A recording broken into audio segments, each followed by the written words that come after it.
because they do not want to be drafted into the military, girl. I don't want to either. No, he is the crown prince of the entire nation. It's when the fantasy books start to eat, like I'm about to do. Oh my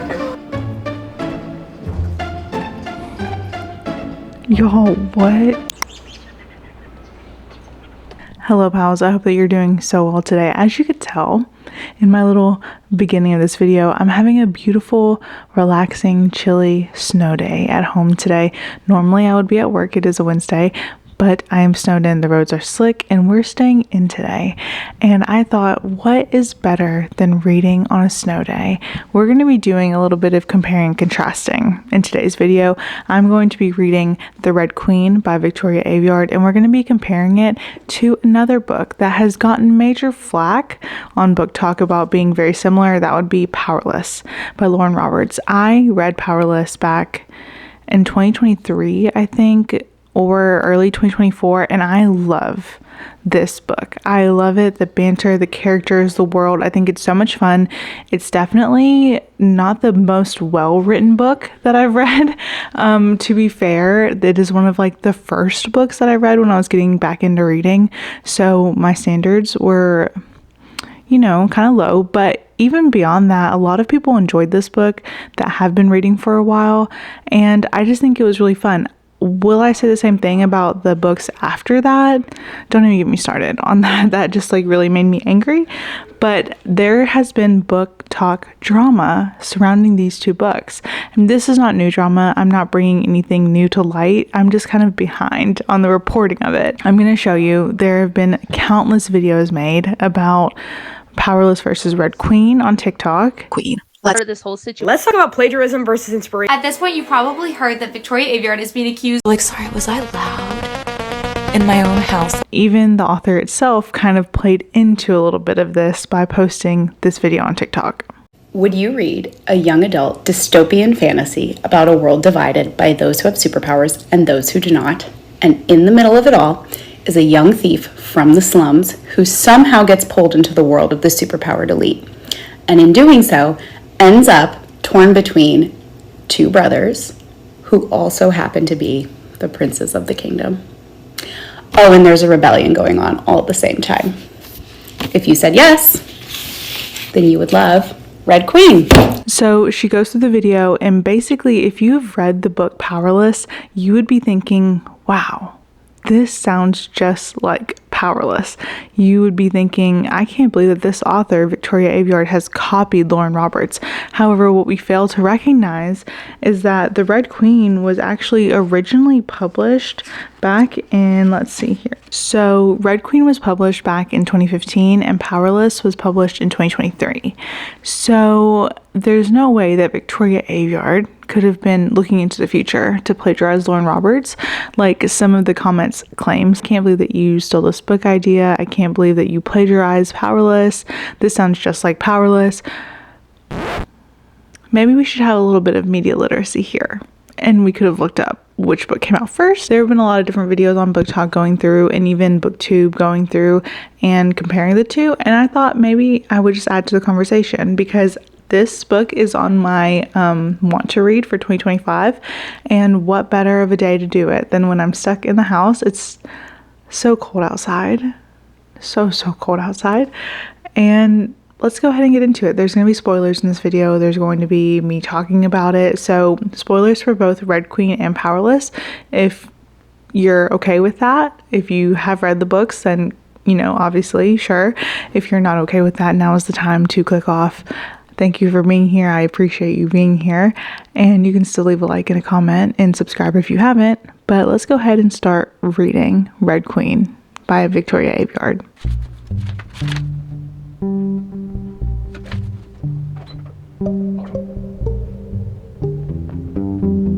Hi guys, so we're on page 63 of Red Queen. We are about to start chapter 7, but I thought I would just stop and give y'all an update about what's going on in this book so far. So we are seeing many parallels between Powerless and Red Queen at this time. So they're both like 17, 18 years old, and they are both thieves who live in the slums. And the Powerless is called the slums, and this is called the stilts. But nonetheless, this is where the people who are poor live. The difference in here is that in Red Queen, we are allowed to be ordinary, therefore not have powers.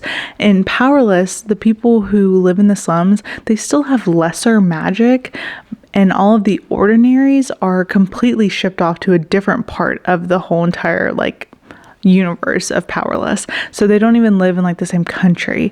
In this one, the red-blooded people, the people who are normal humans, they live in the slums, and the people who are elites, they are silver-blooded, the silvers, they live in a whole different faction that's guarded by diamond mirrored glass, basically. They live away from each other. And what we've learned so far is that she has a best friend, her and her best friend, they are going to be drafted into the military because there's a huge war going on. And anyone who turns 18 and doesn't have an apprenticeship or a job lined up have to go into the army to fight on behalf of the silvers in this war. So all of the reds are basically just pawns for the silvers in this war, and that's just really messed up. So that's different than Powerless. We start to see some similarities in that Mare in this book, she has a sister who is a seamstress, which is very similar to Powerless, where Peyton's best friend is a seamstress also. So, there's some of that happening. The war is really big. There's rebellion, basically, between this war. There is a whole faction called the Scarlet Army. These are full of red-blooded people, humans, who do not wish to be held by the silvers anymore. All that's happening at the same time, Mare and her friend are trying to escape because they do not want to be drafted into the military. Girl, I don't want to either. I would be like that one clip of Trisha Paytas in her music video where she's on the beach and it's war. That would literally be me. So anyways, she does not want to be drafted. Her best friend doesn't want to be drafted. It's the ends of their lives, basically. And she meets with this woman to help smuggle them out. And she finds out that this woman is part of the Scarlet Army. And she's like, oh, that's crazy.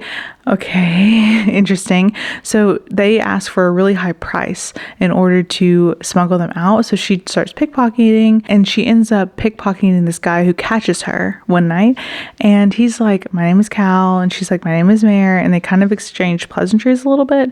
And he basically is fine with her pickpocketing him. And we find out that he is actually the crown prince of the silvers. He is a prince. She thought that he was just some servant to some high kings people, maybe some silver elites. However, he is actually the crown prince of the whole damn nation. So we are seeing another similarity between Powerless and Red Queen in that she tries to pickpocket, and she pickpockets the crown prince. Well, actually in Powerless, he is a prince. He's not the crown prince, but he is a prince.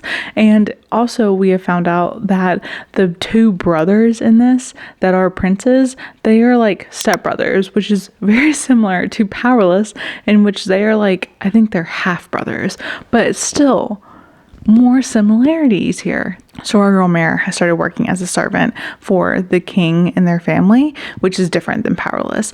And she gets this job because when she meets Cal and pickpockets him, she thinks that he is a servant, like I said, to the king, and she thinks that he got her this job. And then turns out he's actually the prince. So, I mean, he did get her the job, but he is not a mere lowly servant. No, he is the crown prince of the entire nation. These books seem to be focusing on different aspects, but this one is written so far much better than Powerless. So very interested to keep going, and let's get back into it.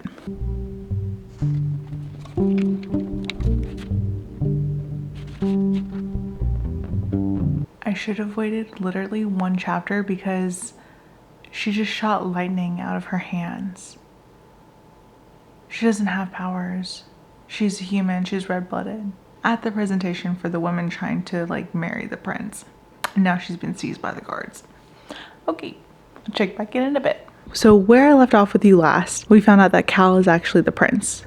10 pages later, we find out that she actually has some kind of lightning, electricity wielding power that no one knew of before, and also she should not have because she is a red-blooded person. She is a regular human. So that's very interesting.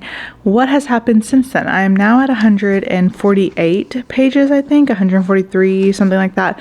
I'm just about to 150. She was being a servant at the palace, and there was an instance in which she like fell onto this like electricity, like electrocution type of force field thing, and when she fell on it, she did not like burn to death like she should have.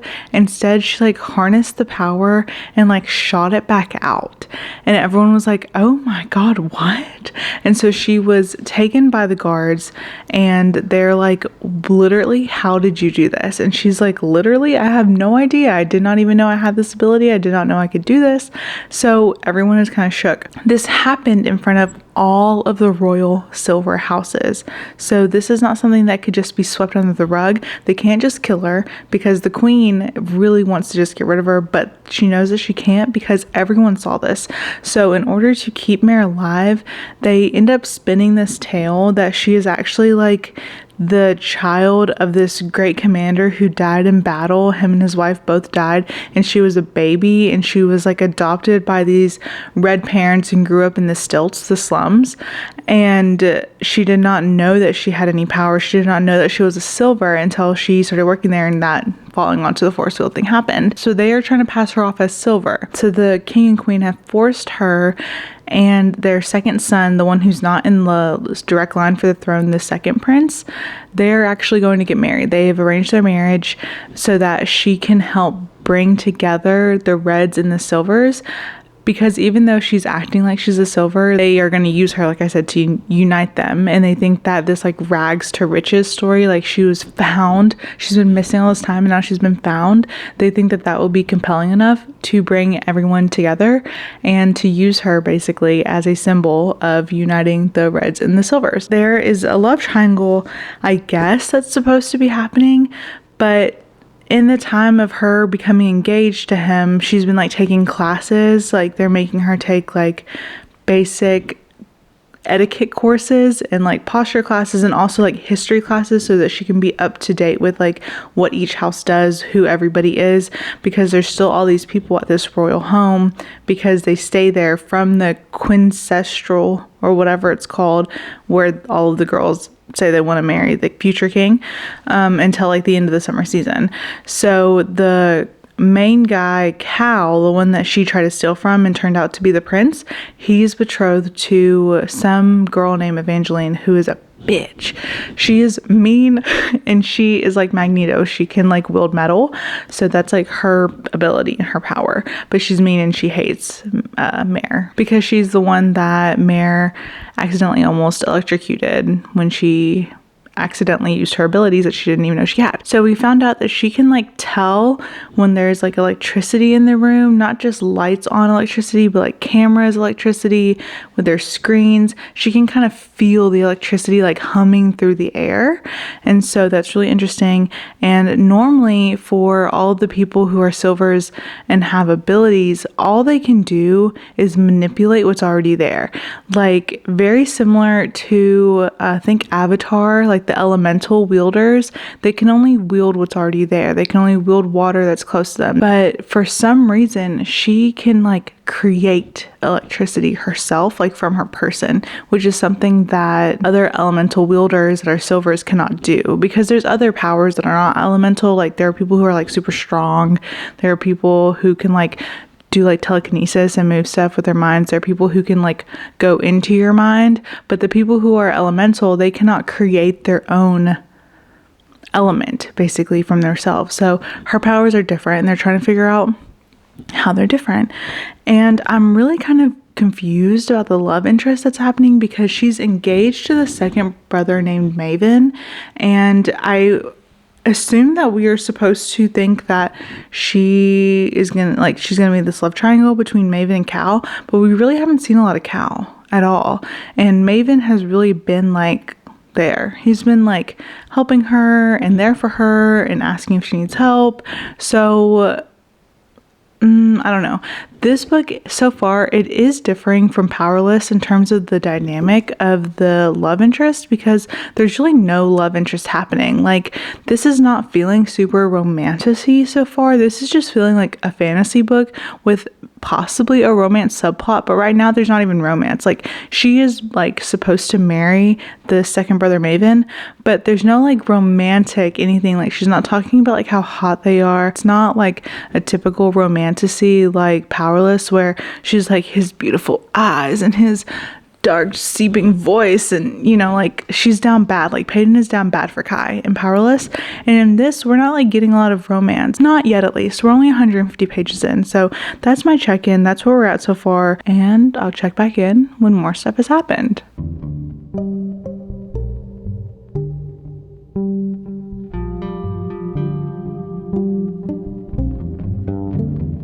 Okay, I am back now. We are now 257 pages into Red Queen by Victoria Aveyard. Things have picked up. Where did I leave you last? I think I left you last. I was saying, oh, there wasn't a lot of romance happening. And to be honest, there is romance that's unfurling. It's written more like fantasy. It's not written like a romantasy is. So I would not go into this thinking that this book so far as I've read it at least, is a romantasy. It is very fantasy forward with a romance subplot. We're pretty deep into a rebellion now that is taking place. She, very similarly to Peyton and Powerless, they are part of the rebellion trying to be led against the king and the throne. However, the difference here is that the prince that she is betrothed to, Maven, he is actually part of this rebellion with Mare. He is working against his father, working against his brother, working against his crown, really the entire kingdom that he stands to be the prince of, or that he is the prince of. He is working against them in order to forward this rebellion because he believes, same as Mare, that the red-blooded people should not be persecuted in this way and that they deserve equality. So very interesting. That is different. Well, sort of. It is different. It is different. We're at like this big point in the book where it's the ball, and that is to mark like the end of the summer, basically. There has been a plot by the rebellion, aided by Maven, mostly the prince, in order to get rid of some of the most important like colonels and generals, so that they can be weakened and that the Reds can help overtake. So we've gotten to this point and there has been a lot happening. So they tried to kill, I think, 3 people. 2 of them actually did get murdered in the ballroom scene. However, it was similar to Powerless, in which they did more than what they thought they were going to do, like in this like ambush scene. Like, it wasn't as simple as just getting rid of these 3 people. So they attempted to kill those 3 people, but then also there was like a huge bombing that happened and like ended up hurting more people. And so both Maven and Mare are kind of confused as to why that's happening. And also the night before the ball, let's get into this. Another Venn diagram overlap that we're having here. In this book, Cal, the brother who is the crown prince, he teaches Mare how to dance for the ball, which is also a scene that happens in Powerless with Peyton and Kai. So that's just very interesting. Like, we had the same exact things happen there too. So he teaches her how to dance and he kisses her the night before the ball. To me, I mean, we've like kind of been building to it a little bit, but it's like all of a sudden things got really romantic when they have been pretty platonic, you know. So it is more of a fantasy with a romance subplot. Definitely, we're not romance forward in this. I don't know if it will be romance forward later, but she's very torn really between her feelings for Maven, because she does like Maven. He stands with her. You would think that she would be like head over heels for him. They also get along and they also are on the same side of the rebellion, so you would think that like she would be all over that. But for some reason she just finds herself like inexplicably pulled towards Cal, even though like while she was kissing him, she knew, she said like I know that this is only going to end badly. It was actually kind of beautiful. Hold on, I wonder if I can find it. So she says, as much as I want to pull away, I can't do it. Cal is a cliff. I want to throw myself over the edge, not bothering to think of what it could do to us both. One day he'll realize I am his enemy, and all of this will be a far gone memory. but not yet. So she kisses him back, and that's the night before the ball. It's just really interesting. Like, I don't really understand what her pull towards Cal is, really, because he does not want a lot of the same things as her at all. So we get to the rebellion at the ball, there's the bombing, and all of the people that were with the rebellion were supposed to leave, the Scarlet Army people, and most of the people get out. It turns out that 4 very important people to the rebellion and to Mare were captured, and they're being like held down in the prison that they have at the castle. So we have Farley, who is the leader of the Reds, like the Scarlet Army or whatever, Scarlet Rebellion, whatever it's called. And they have 2 servants that have been working with Mare and Maven, and then her BFF from the beginning, Killorn. They all get taken, and right now they're being held for questioning. So that's where I'm leaving off for right now. I'm about to go watch The Bachelor at my friend's house. It's our weekly Bachelor time, and when I come back, I'm hoping to finish this. Hoping to finish this tonight. We'll see. I have about 130 pages left. I hope this episode of The Bachelor is good. Anyways, that's where we're at with Red Queen, and I'll check in with you in a bit.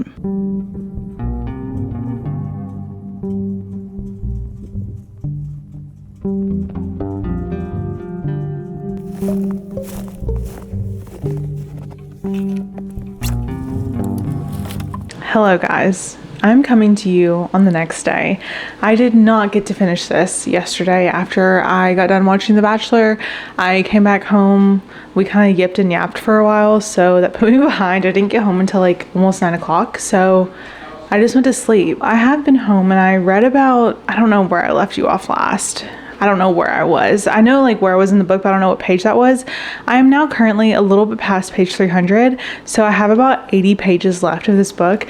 And I fear that that's when the fantasy books start to eat like I'm about to do. That's why I'm in the kitchen. I'm cooking my dinner right now. So if you hear any sizzling happening, that would be my spam. So where I left you last, there was a bombing at the ball, and they took in four of the people from the Red Guard or the Scarlet Guard. And what happened after that? Our main character Mare and her fiance Maven broke them out with the help of like one of her teachers that she's been having throughout this book. Cal tortured them before they got out because he was trying to find out information. Then she went in after, and they did like a whole heist situation where they got them out.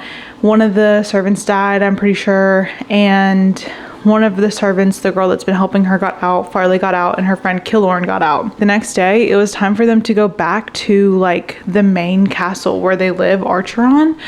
So it was like the end of the summer season, time to go back home. So they got on the boat to go back home, and I can't quite understand the time period that we're working with in this. Like, they have guns and they have vehicles, and they say the word drive, but they're like taking a boat.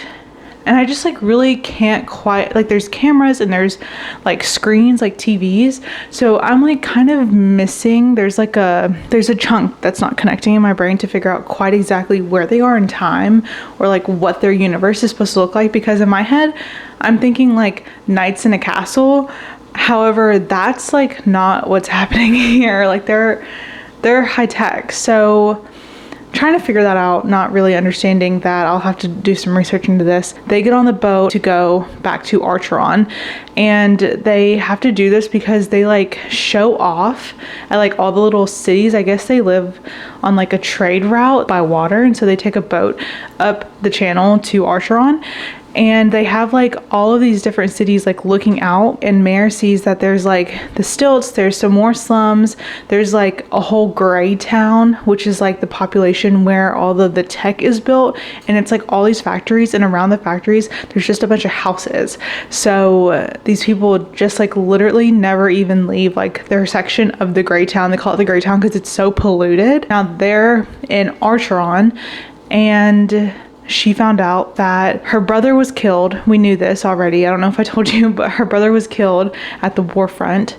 And one of her teachers found out that there were 26 other people who are killed along with her brother, who have like this mutation in their gene, the same mutation in their blood that he found Mare had, which means that there were at least 26 other people who secretly had powers and were reds. So she's not alone in this. And so if those 26 people that were in the military had it and they found out about it, that means there has to be way more, like a drop in the bucket. So there are more people like Mare. So it's really exciting. And she has like the names of all the people that they have, because apparently they have like a blood registry, and when the reds are born they have to enter their blood into the blood registry. So that's really interesting.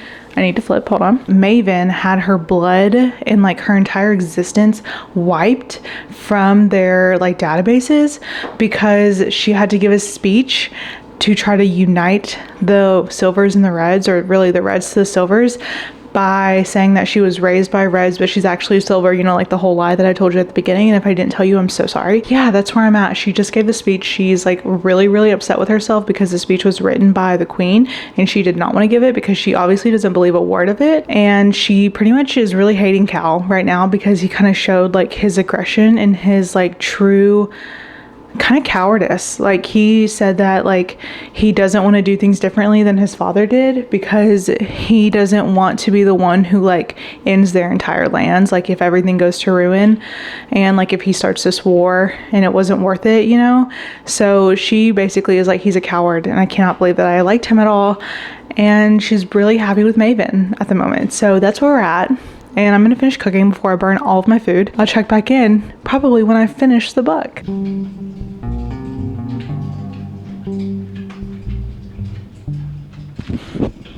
Okay, ate my food. It was delicious. I'm back into reading. I've only moved about 10 pages here, but I need to check in because I want to throw some things out here. I'm getting a vibe. Okay, so far the only thing that's changed is that her and Maven have met up with the Scarlet Guard at Archeron, and they took like this underground train to the city that is like, it has been like left alone because there was like some kind of event there and there's like radiation, and so no one can go there. Think like Chernobyl, but also think like District 13 of the Hunger Games. So the Scarlet Guard is using the city that's been like overtaken with radiation. They lied and they gave the Silvers these like detectors that are wrong, that say that it's covered in radiation and that's why no one can be there. I don't really know what it is, but something about Maven is making me suspicious, and I kind of had a hint of it before we last talked, but right now I don't know what it is. Like, I don't like where this is going. The way that he was like so willing to go against the crown. I mean, I know that he said that like he wants change, and I think that he is pretty well falling in love with Mare, or he's a really great actor at it. Not quite sure, but I am feeling some little bits of suspicion. I mean, like he could not be acting more in love with her, protecting her. He's holding her hand, they're like kissing, he's like saying the right stuff to her, but it feels like too manicured, you know? So I just wanted to put that out there just in case. But I'm gonna get back to reading. I should have waited until end of chapter because they're planning a coup with Farley and the Scarlet Guard, and they figured out that they need the Crown Prince's help, Cal, in order to overthrow the crown. However, Mare is like, he's never gonna do that. Like, he's not gonna go against his dad. And Maven's like, no, he will, because if it comes down to your life or everyone else's, he will choose you. And he kind of seems like a little cold about that. And she's like, he would never choose me. And he said, he will always choose you. And Farley's like, you want me to base my entire operation around a teenage love story? I can't believe this. And Maven turns and looks at Mare and says, I can. He knows that Cal has feelings for Mare, and he also has feelings for Mare. So just want to let y'all know that. Oh my God.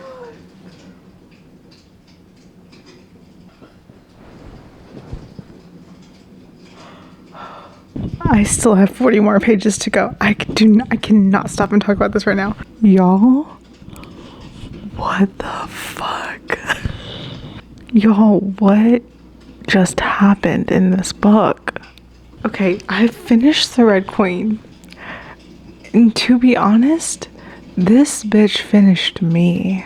And I don't say that about a lot of books. This is outrageous. Blows Powerless out of the freaking water, dude. This is crazy. Let's just talk about what happened there at the end, because I've already told you everything else that's happened, so let's just jump into that.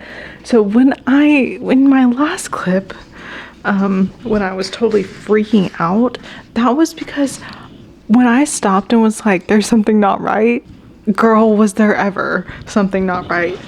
Let me go back here to where I like literally flipped my total shit here. As we know, Maven said that she could turn Cal against the king. However, it was all a freaking lie.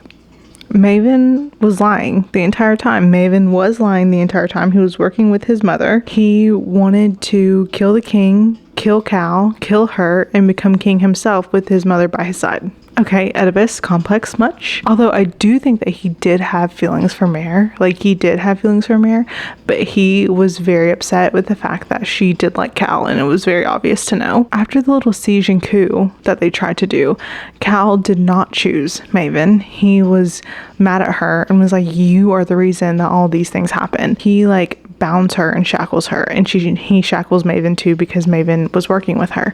They go up to the king's suite. Turns out Maven breaks out of his shackles because he is actually working with his mother, and the mom uses her mind ability to force Cal to kill their dad with his own sword, and they do it like on camera where it's like televised, like everyone can see it happening. Fake that like she's so upset, that the queen is so upset, and Maven is like, I can't believe you did this, I can't believe you killed our dad.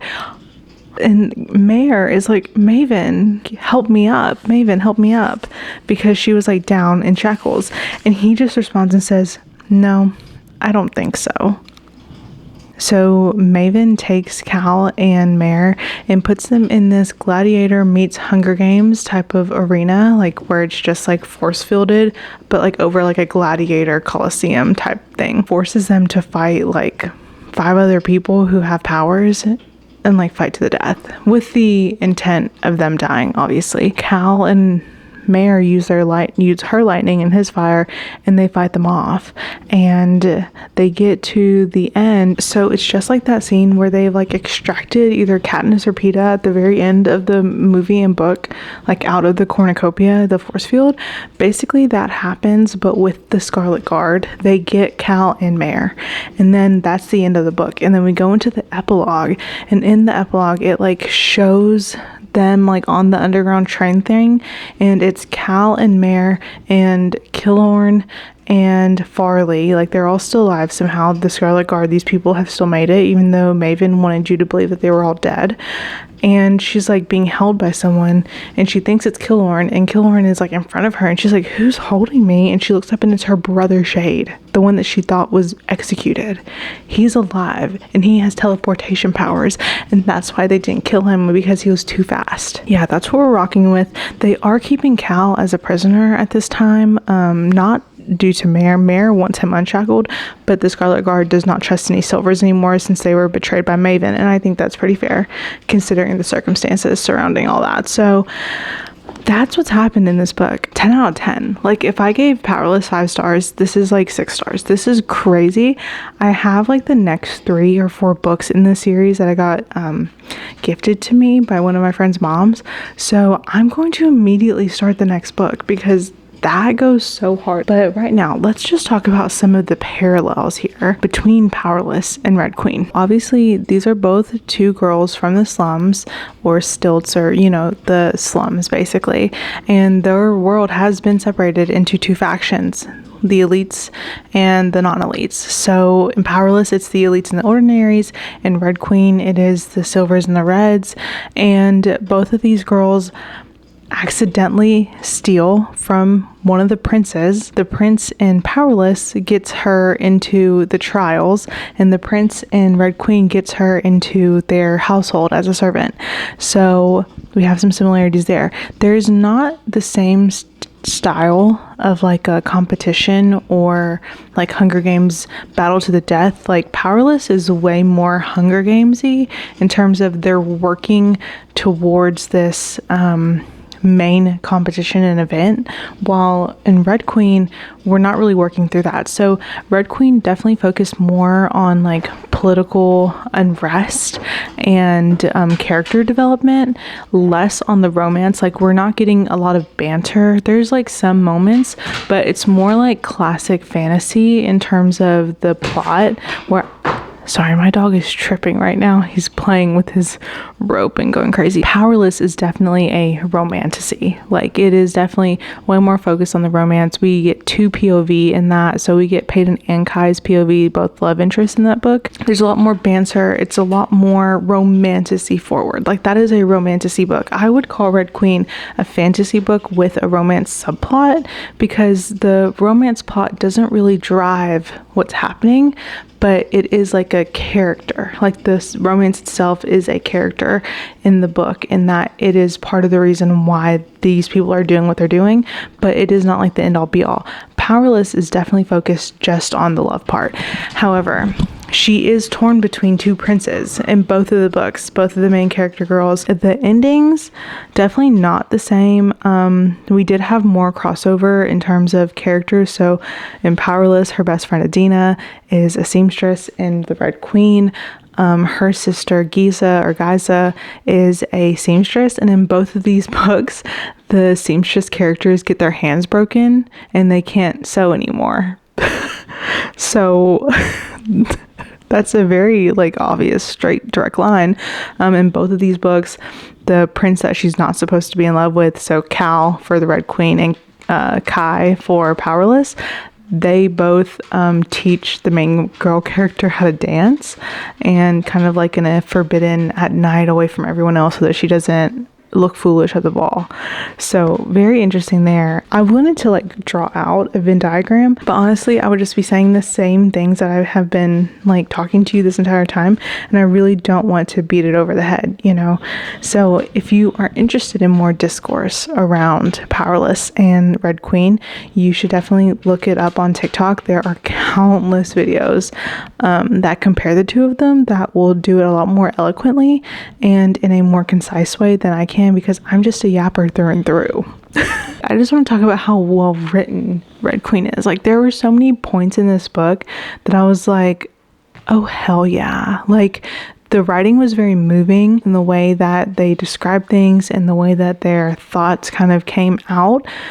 Powerless, everything is a bit more superficial, and it definitely, I saw a lot of people say that it reads like Wattpad, and you know, I gave it a really high rating when I read it at first, but I think it was because I hadn't really consumed a lot of literature that was romantasy or fantasy or anything like that. And now after reading some more fantasy and just reading more in general, like just the ability to have read more books and have consumed more content, that's really shaped my media literacy in terms of what is better written and what is not. I would say that if I reread Powerless at this moment after reading Red Queen, I may be disappointed. This book goes crazy. It go crazy. This book, it goes so crazy. Red Queen by Victoria Aveyard. Victoria, if you're watching this, I love saying that in every video. Victoria, if you're watching this, girl, you did a fantastic job. This book is so good. Very happy about Red Queen. Will report back to you when I finish that and have a little blurb about that. Maybe in my February reading wrap up, maybe I'll read the whole series this month. We'll see. If you want to see more videos like this, more like read with me or vloggy style content, please let me know. Leave a like and a comment and subscribe if you haven't. Thank you for being here with me throughout this entire fun journey. I love you guys, and goodbye.